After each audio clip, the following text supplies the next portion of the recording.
اعوذ باللہ السمیع العلیم من الشیطان الرجیم بسم اللہ الرحمن الرحیم الحمد للہ رب العالمین بارئ الخلائق اجمعین والصلاة والسلام علی سید الانبیاء والمرسلین وعلی آلہ الطیبین الطاہرین المعصومین. اما بعد، گزشتہ جمعے کو جو گزارشات میں نے کی تھیں وہ غور کرنے کے لیے تھیں کہ ہم کس ڈگر پہ جا رہے ہیں، اس ڈگر پہ ہمیں چلنا چاہیے کہ نہیں چلنا چاہیے.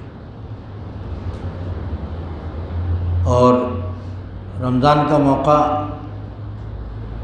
یہ سوچنے سمجھنے کا موقع ہے، پریکٹیکل سوچنے سمجھنے کا موقع ہے عملی طور پر. لہذا ایسے مقامات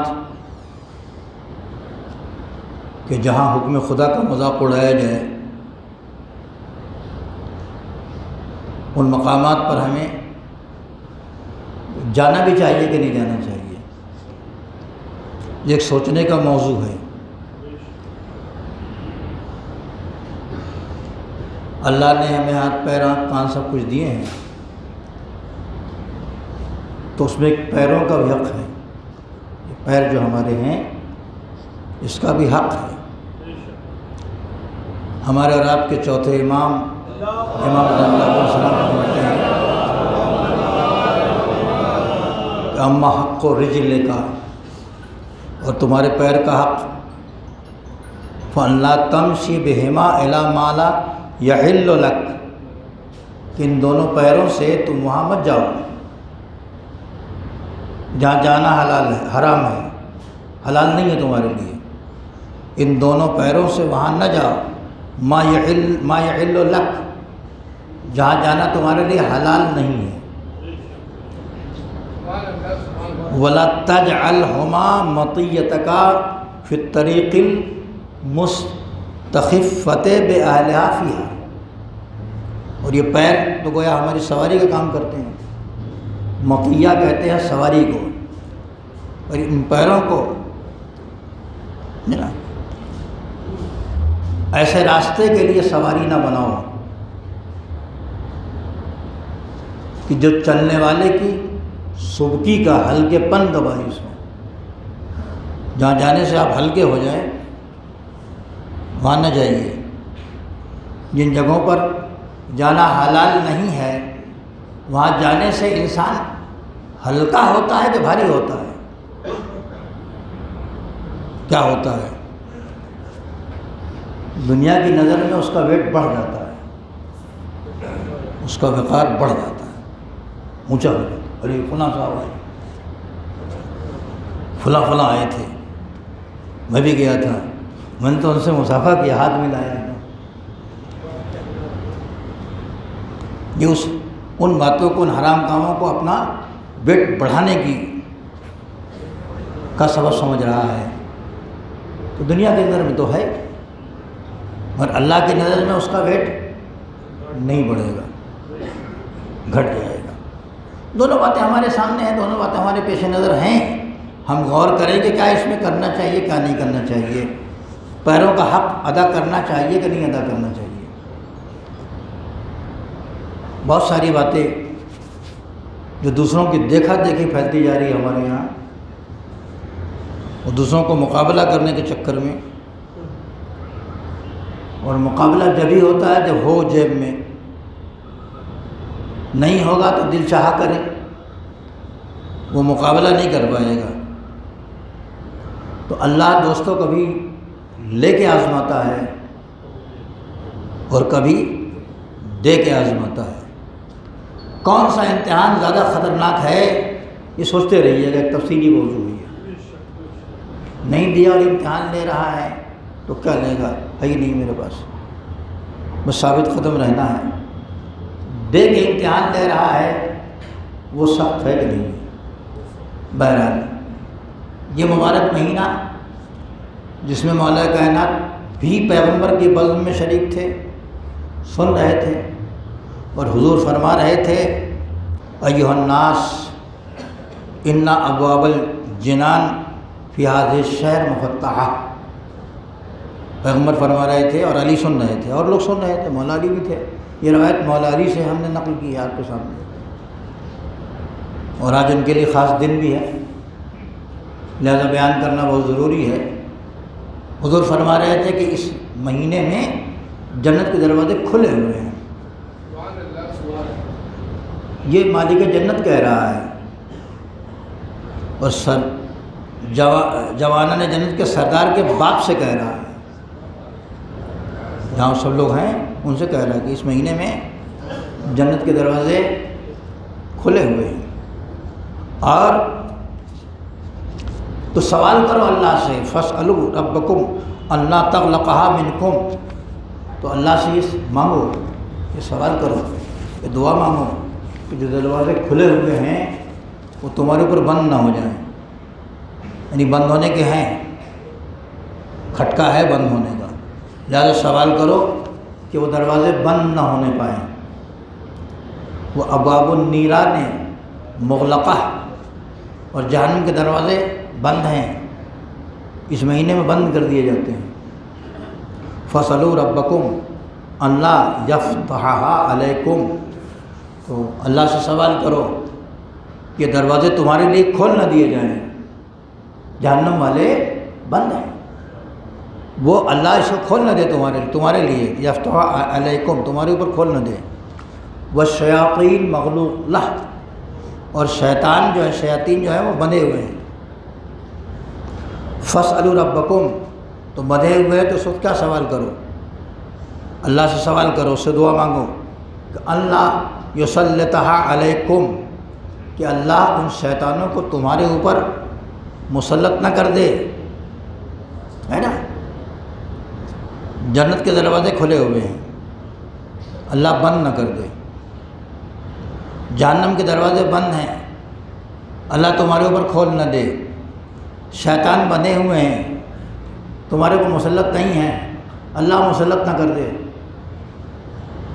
تین باتیں یہاں کہی ہیں، جنت میں جانے کی وجہ بھی بتاتے چلے گئے ہیں، جہنم سے بچنے کی باتیں بھی بتاتے چلے گئے ہیں، شیطان سے بچنے کی باتیں بتاتے چلے گئے ہیں۔ یہاں تک جب تک پیغمبر کی تقریر پہنچی اس مقام تک، قال امیر المومنین، تو مولا فرماتے کہ فقمت، تو میں کھڑا ہو گیا بیچ تقریر میں، جمعہ کا خطبہ نہیں تھا، وہ ایک خطبہ تھا جو پیغمبر دے رہے تھے شعبان کے مہینے میں، تو خود مولا علی کھڑے ہو گئے، کوئی خاص بات ضرور نہیں ہوگی۔ ایسا انسان جو امیر کائنات ہے، وہ مالک کائنات کے سامنے خطبے کے دوران کھڑا ہو گیا۔ فرماتے ہیں کہ فقمت، تو میں کھڑا ہو گیا، فقلت، تو میں نے ان سے پوچھا کہ یا رسول اللہ ما افضل الاعمال فی ھذا الشہر، اے اللہ کے نبی اس مہینے میں سب سے افضل عمل کون سا ہے؟ کسی کو خیال نہیں آیا، اور کوئی کھڑا ہوتا، کھڑے ہوتے تھے لوگ، پیغمبر سے سوالات کرتے تھے، بعد میں کرتے تھے، لیکن اس ٹائم عین وقت پر سرکار امامت فرماتے کہ میں کھڑا ہو گیا، میں نے پوچھا کہ حضور اس مہینے میں سب سے افضل اعمال کون سے ہیں؟ اعمال میں سب سے افضل، تو آپ نے فرمایا کہ الورع عن محارم اللہ، اللہ نے جن چیزوں کو حرام کیا ہے، اس کی حرمت ہے، جن کو حرام کیا اللہ نے، اس سے بچنا۔ سب سے افضل عمل اس مہینے میں کیا ہے؟ حرام چیزوں سے بچنا۔ میں نے پچھلے جمعے کی تقریر کی تھی، یاد ہے کہ نہیں یاد ہے؟ نہیں یاد ہے تو یوٹیوب پر سنیے گا اس کو، یہ ایک دن کے لیے تھوڑی ہے، تو پریکٹس کا زمانہ ہے بھائی، سرکار کے کہنے کے مطابق تم اس میں پریکٹس کر لو حرام کاموں سے بچنے کی۔ تو ہم آپ سب مل کے سوچیں کہ ہم کیا کر رہے ہیں، اور حلال والے میں مکس کر کے حرام کام کی شکل کیا کیا بنا رہے ہیں. حرام والے کو حلال میں مکس کر دیتے ہیں. اس کے اوپر اللہ، محمد، علی، فاطمہ سب لکھا ہوا ہے، دیکھا ہوگا آپ نے، جو شعرا اور بنتا ہے عام طور پر سب لکھا ہوتا ہے. مولوی صاحب سے کہا جاتا ہے کہ حدیث کے ساتھ پڑھ دیجیے حضور. مولوی صاحب حدیث کے ساتھ پڑھ دیتے ہیں، پڑھیں گے ہی. لوگ درود بھی پڑھتے ہیں، اور جب حدیث کے ساتھ پڑھتے ہیں تو حدیث کے ساتھ کہتی ہے کہ فرشتے آتے ہیں اور گھیرے رہتے ہیں جب تک ذکر اہل بیت ہوتا رہتا ہے.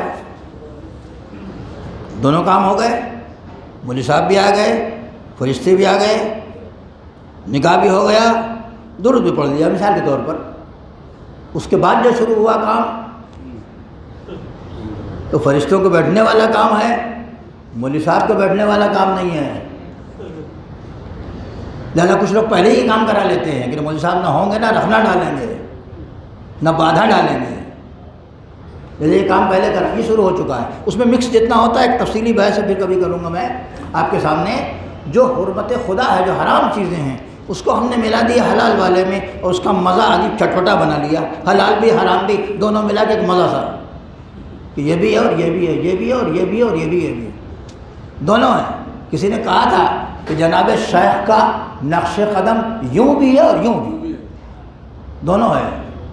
ایجان کہہ رہے میں دو سے کام نہیں چلے گا، ایک ہونا چاہیے. جو انہوں نے بتایا ہے وہ کام ہم کو کرنا ہی پڑے گا، اس لیے کہ اس مہینے میں ٹریننگ کا زمانہ ہے. میں بے پردگی کی بات کر رہا تھا. بے پردگی خالی ان مقامات میں نہیں ہے جن کی طرف میں نے نشانی کی پچھلے جمعے کو، آپ حضرات کے پیش نظر ہے. اب تو افطار میں بھی ہے بے پردگی. افطار کیا چیز ہے؟ افطار کیا ہے؟ عام ڈنر یا کھانے کی جیسا ہے یا کچھ الگ ہے؟ عام کھانوں کی طرح ہے؟ نہیں. افطار پیغمبر کی حدیث کے مطابق ہے کہ جو روزے دار کو افطار کرائے اس کا یہ ثواب. تو افطار ایک عبادت ہے. کیا ہے یہ؟ عبادت ہے نا بھائی، پیغمبر کی سنت ہے. افطار کراؤ تھوڑا ہی صحیح، وہ افطار کر لے گا، عبادت کا سلسلہ شروع ہو جائے گا. اب اس میں ہے ایک چیز سنت اور ایک چیز ملا دی حرام ہم نے، تو کیا بنا؟ کیسی چٹنی بنی، کیسا چٹپٹا مزہ ہوا. غور کیجیے، ہنسنے کا موضوع نہیں ہے، سوچنے کا موضوع ہے. ایک چیز ہے حلال، اس میں ہم نے ملا دیا حرام، تو کیا بنا؟ ہم نے ملا دیا، لوگوں نے دیکھا کہ یہ تو اچھا ہے بھائی، یہ تو مزے کی چیز ہے، ہم بھی اپنے ایسی کریں گے. تو ہم ہوئے بنیاد رکھنے والے، حلال کو حرام میں ملانے کی بنیاد رکھنے والے ہم ہوئے. اور جو کسی اچھی چیز کی بنیاد رکھتا ہے، جب تک اس پر عمل ہوتا رہے گا اس کو ثواب ملتا رہے گا. اور جو کسی خراب چیز کی بنیاد رکھتا ہے، جب تک عمل ہوتا رہے گا ان کو تو ملے گا ہی، جس نے رکھا اس کو بھی ملے گا، اس کا عذاب. ہم کسی بھی غلط اور خراب اور بدعت بات کو رائج کرنے سے پہلے سوچے کہ ہم کیا کر رہے ہیں. ابھی میں نے آپ سے سوال کیا افطار کیا چیز ہے؟ عبادت ہے. اور شادی؟ اب آواز نہیں آ رہی ہے، ایک آواز آئی، دل سب کا کہہ رہا ہے کہ عبادت ہے. عبادت ہے اسلام میں، فنکشن اور پروگرام نہیں ہے، عبادت ہے. النکاح من سنتی، نکاح میری سنت ہے. جیسے روگردانی کرے گا مجھ سے نہیں ہے، روگردانی مت کیجیے گا، ایسے تو سنت ہے. اور جب حرام میں پڑھنے کا خطرہ ہو تو واجب ہے کہ نہیں ہے؟ اگر یہ طے ہے کہ عبادت ہے تو عبادت کو آپ کس ڈھنگ سے کرتے ہیں؟ تھوڑا سا حلال ملا دو، تھوڑا سا حرام ملا لو، ملا کے ایک عبادت بنا لو. ایسی عبادت ہے کوئی اسلام میں؟ نہیں ہے. اچھا آپ مجھے بتائیں، نماز جمعہ عبادت ہے کہ نہیں؟ غور کرنے کی ریاض کر رہا ہوں، آپ بھی غور کریں، ہم بھی. عبادت ہے نا. یہ جمعہ آج کل تو مراجع کے فتوے کے مطابق واجب ہے. جو آئے گا پڑھے گا تو واجب کی نیت سے پڑھے گا، اس کی نماز ہو جائے گی۔ یہ تو مسلم عبادت ہے، وہ بھی عبادت، افطار بھی عبادت، یہ بھی عبادت۔ ان تینوں عبادتوں میں ایسے ہی شامیانہ لگتا ہے۔ دیکھیے کیا خیال ہے، یہی شامیانہ لگتا ہے ان عبادتوں میں بھی؟ ہم جیسا خرچ کر کے وہ شامیانہ لگاتے ہیں، ویسا خرچ کر کے یہ شامیانہ نہیں لگا سکتے۔ عبادت تو یہ بھی ہے، ہم نے کتنا فرق پیدا کر دیا اس عبادت میں، اس عبادت میں، اس عبادت میں، اس لیے کہ اس نے کچھ مکس کر دیا ہے۔ یہاں کچھ مکس نہیں ہے، وہی اولڈ سسٹم چلا آ رہا ہے۔ درود پڑھے محمد والے محمد۔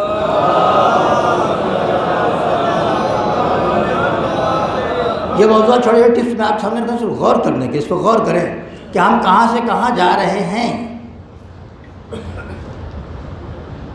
اس لیے کہ یہ مہینہ محارم سے بچنے کی، حرام کاموں سے بچنے کی ٹریننگ کا مہینہ ہے، اور اس کو سمجھ لینے کا، کچھ لوگ جانتے ہی نہیں کہ حرام ہے بھی کہ نہیں ہے۔ مثلا بے پردگی کی بات ہم سے ایک ساتھ میں ایک زمانے میں وہ تو ہوتا ہے ہمارے یہاں، آپ کے یہاں ہوتا ہوگا، قرآن میں نہیں ہوتا، پیغمبر گھر میں نہیں ہوتا تھا، اور کہیں نہیں ہوتا تھا، اسلام میں نہیں ہوتا ہے۔ لوگوں نے ہمارے چلن سے، ہماری چال سے، ہمارے طریقے سے اسلام کو سمجھ لیا۔ ہمارے قدم اسلام نہیں ہے، نہ اسلام کی نشانی ہے، نہ اسلام کے لیے مارگ درشن ہے، نہ اسلام کے لیے ہدایت ہیں۔ راہ ہدایت اہل بیت کے قدم ہیں، وہ جیسے چلیں گے وہ اسلام بنتا چلا جائے گا۔ ان کی گارنٹی ہماری گارنٹی نہیں، ہم کو اس نقش قدم پر چلنا ہے۔ پیغمبر نے فرمایا کہ اس مہینے میں سب سے بہترین عمل اے علی محارم سے اور حرام چیزوں سے بچنا ہے۔ اس کے بعد اور بھی حدیث میں ہے ثم بکا، پھر سرور کائنات رونے لگے۔ خطبہ دیتے دیتے حضور رونے لگے۔ مولا علی سوال تو کر ہی رہے تھے، کھڑے تھے۔ فقال علی فقلت، مولا علی فرماتے ہیں فقلت، تو میں نے کہا یا رسول اللہ ما یبکی کا، اے اللہ کے رسول کس چیز نے آپ کو رلا دیا؟ میں نے سوال کیا، پوچھا، آپ بتاتے رہے، اب رونے کیوں لگے آپ خطبہ دیتے دیتے؟ فقال یا علی ابکی لما یستحل منک فی ھذا الشہر، یعنی میں اس بات پر رو رہا ہوں کہ اسی مہینے میں جو سلوک تمہارے ساتھ ہوگا میں اس پر رو رہا ہوں۔ جو بات تمہارے لیے حلال کر دی جائے گی اسی مہینے میں اے علی، جو بات تمہارے لیے حلال کر دی جائے گی میں اس پر رو رہا ہوں۔ کانی بکا وانت تصلی ربک قد انبعث اشقى الاولین شقیق آخر ناقۃ سمود، میں دیکھ رہا ہوں کہ علی تم نماز پڑھ رہے ہو اور ایک شخص کھڑا ہوا جو اشقى الاولین و آخرین تھا، یا بعض جگہ اشقى الاولین ہے، بہت بڑا شقی تھا وہ، یہ اس سے بڑا شقی تھا جس نے ناقہ صالح کو پے کیا تھا، قبل اس کے پیر کاٹے تھے، اس سے بڑا شقی تھا یہ۔ فضربک ضربتاً، میں دیکھ رہا ہوں علی کہ اس نے ایک ضربت لگائی علی قرنک، تمہارے سر پر۔ یہ مولا علی، یہ پیغمبر فرما رہے ہیں، پہلے کسے، کس کے بارے میں فرما رہے ہیں؟ اس شجاع، اس بہادر کے بارے میں جو فاتح خیبر و خندق و احد و بدر و حنین ہے، جس کی تلوار کا لوہا سب نے مانا ہے، اس سے بڑا تلوار چلانے والا کوئی نہیں ہے۔ علی کھڑے ہیں، سن رہے ہیں، پیغمبر رو رہے ہیں۔ حضور کیوں رو رہے ہیں؟ تو میں دیکھ رہا ہوں کہ اس نے تم کو تلوار ماری، علی قرنک، اس نے تمہارے سر پہ ایک تلوار ماری، پورا نقشہ کھینچا پیغمبر نے۔ فخضب منہا لحیتک، اس تلوار کے مارنے سے تمہاری داڑھی میں خضاب ہو گیا۔ کہے کا خضاب ہوئی، خون کا ہوئی، اور ظاہر کہ اس عمر میں مولا علی کی داڑھی سفید ہو رہی ہوگی، اس کا خضاب ہو گیا۔ پیغمبر فرما رہے ہیں بہت پہلے اپنے زمانے میں، سن 10 ہجری میں پیغمبر دنیا سے چلے گئے۔ یہ سن 40 ہجری کا واقعہ ہے، 30 سال پہلے بتا رہے ہیں کیسا ہونے والا ہے۔ میں دیکھ رہا ہوں کہ اس نے تمہارے سر پر تلوار ماری اور سر کے خون سے تمہاری داڑھی کو خضاب ہو گیا، خون آلود ہو گئی۔ سنا رہے ہیں، کہاں ہیں دنیا والے؟ آ کے دیکھیں پیغمبر غیب کی خبر رکھتا ہے کہ نہیں رکھتا ہے؟ 40 برس بعد ہونے والے واقعے کو پیغمبر بتا رہا ہے کہ نہیں بتا رہا ہے؟ اور حضور نے جو بتایا وہ واقعہ ہوا کہ نہیں ہوا؟ بحث چھوڑو، جب اس دامن میں بنا لو گے تو پیغمبر کے علم کا بھی اندازہ ہوگا۔ یہاں تیسرا کوئی نہیں ہے، ایک شہر علم ہے، ایک اس کا دروازہ ہے، دروازہ پوچھ رہا ہے، شہر جواب دے رہا ہے۔ دونوں کے علم کی منزل کا کوئی تھا نہیں ہے، کوئی انتہا نہیں ہے۔ وہ بتا رہے ہیں کہ ایسا ہوگا۔ اچھا ایسا ہوگا تو کیا ہوگا؟ آدمی کو اگر یہ سمجھ میں آ جائے کہ بھئی ایسا ہو جائے گا اور ایسا حادثہ ہو جائے گا۔ اکثر لوگ حج پہ جاتے ہیں، دوست احباب کو بلاتے، وصیتیں کرتے، بھیا وہ پلٹ کیا ہو نہ ہو، گناہ معاف کر دو، کوئی خطا ہو تو معاف کر دو، کچھ لیا دیا ہو تو لے دے لو، معاف واف کروا کے لو، بیوی سے ماں زندہ ہے تو سدود بخشوا کے، بیوی سے مہر دے کے یا معاف کرا کے، معاف واف کرا کے لو، پتہ نہیں آئیں کہ نہ آئیں، جبکہ پلٹ کے آتے ہیں ماشاءاللہ۔ پھر دنیا آباد ہوتی ہے، پھر دوست احباب ہوتے ہیں، سب کچھ ہوتا ہے۔ لیکن ایسے لمبے سفر پر جاتے وقت لوگ یہ سب کام کرتے ہیں اور یہ سب فکر ہوتی ہے کہ میرا کچھ کوئی باقی تو نہیں ہے اچھے سفر پہ جاتے وقت۔ فقلت تو یا رسول اللہ، یہ سننے کے بعد قال امیر المومنین، مولا فرماتے ہیں کہ فقلت تو یا رسول اللہ، میں نے کہا یہ اللہ کے رسول، ذالک فی سلامت دینی،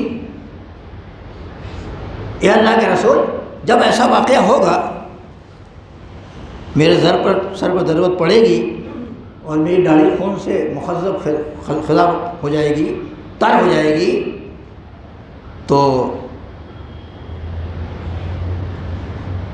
وَذَلِكَ فِي سلامت دینی، میرا دین تو سلامت رہے گا نا۔ ہم بے عمل لوگ، ہم کو فکر نہیں ہے، ہمارا مولا اشارہ کرتے جنت کے دروازے کھل جائیں گے دنیا ہی میں۔ وہ کیا کہہ رہا ہے؟ ایسا واقعہ ہوگا، ذالک فی سلامت دینی، میرا دین تو سلامت رہے گا حضور، اس وقت میں دین پر تو رہوں گا صحیح و سالم بالکل۔ فقال صلی اللہ علیہ وآلہ وسلم فی سلامت من دینک، حضور نے گارنٹی لی کہ ہاں علی ایسے موقع پر تمہارا دین سلامت رہے گا۔ جب عزیزان گرامی میرے مولا کو اپنے دین کی اتنی فکر ہے تو ہمیں فکر ہونی چاہیے کہ نہیں؟ آپ کہیں گے ہمیں تو مولا پر بھروسہ ہے، اسی مولا نے تو بتایا ہے کہ اس پر میرے پر بھروسہ کرتے ہو تو اس پر بھروسہ کرو، تم میری باتوں پر بھی ہمیشہ اس کی سلامتی کی فکر کرنا۔ اب اس کے بعد فضائل مولا کائنات شروع ہوئے، یعنی جس نے تم کو قتل کیا اس نے مجھے قتل کیا، جس نے تمہیں غضبناک کیا، غصہ دلایا، اس نے مجھے ناراض کیا، یعنی جس نے تمہیں سب و شتم کیا، برا بھلا کہا، اس نے مجھے کیا۔ کیوں ایسا ہے؟ لِأَنَّكَ مِنِّي كَنَفْسِي، تم تو میرے نفس کی طرح ہو، تم مجھ سے ہو جیسے میرا نفس ہے، تم کو کچھ کہے گا تو مجھے کہہ رہا ہے، تمہیں قتل کرے گا تو مجھے قتل کر رہا ہے، تمہیں غضبناک کر رہا ہے تو مجھے غضبناک کر رہا ہے، تمہیں کچھ کہہ رہا ہے تو مجھے کہہ رہا ہے۔ روح کا من روحی، یعنی تمہاری روح میری روح ہے، اور تینت کا من تینتی، جو تمہاری تینت وہ میری تینت۔ ان اللہ تبارک و تعالی خلقنی و ایاک، اے علی اللہ نے تمہیں اور ہم کو پیدا کیا، واصطفانی و ایاک، اس کے بعد اس نے دونوں کو چن لیا، منتخب کر لیا، استفا کر لیا۔ علی اللہ نے تمہیں پیدا کیا، ہمیں بھی، مگر دونوں کو چن لیا۔ واختارنی للنبوہ، مجھے چن لیا نبوت کے لیے۔ واختارک للامامہ، اور تمہیں چن لیا امامت کے لیے۔ درود پڑھے محمد والے محمد پر۔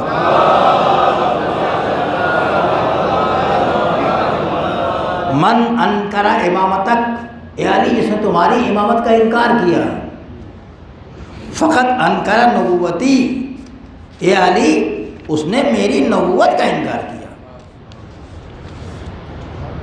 تمہاری امامت کا انکار کرنے والا گویا میری نبوت کا انکار کرنے والا، اس لیے کہ تم میرے نفس ہو، میری جان ہو۔